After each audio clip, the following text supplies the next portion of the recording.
The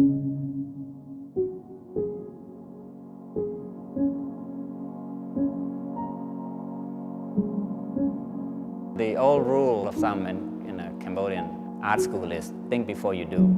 I say, well, do before you think. In art, you can actually do before you think. And that's the intuitive part, like playing, you know.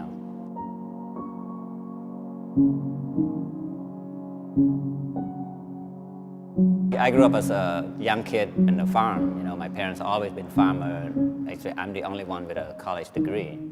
I'm used to just it being around, and I used to make these things with my father, you know, fish traps and, you know, catching frogs and snakes and stuff like that. So I think I'm a realist, you know. My art is real. I'm making real object, you know. There's nothing abstract about it. I made Compound.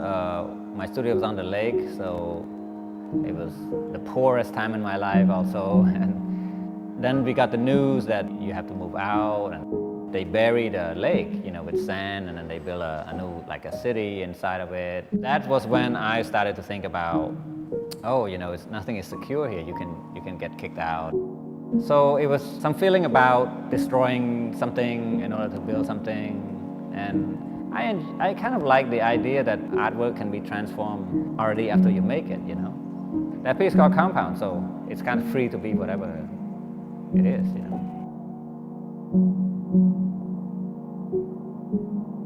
I feel it's the material gives me a voice. The material is kind of a necessity, you know, as an identification. But the joy of working with it, the joy of working with natural materials. The environment affects the way I work and the way I think, obviously. I live here, you know, I don't live anywhere else. I don't make my work anywhere else.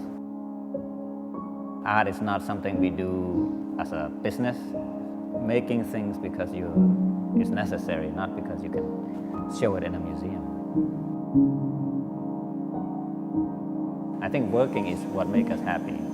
Without labor, there's no happiness. You can't buy happiness. You can't just go somewhere and be happy. Because that's our way, you know. This is how Cambodia works, you know.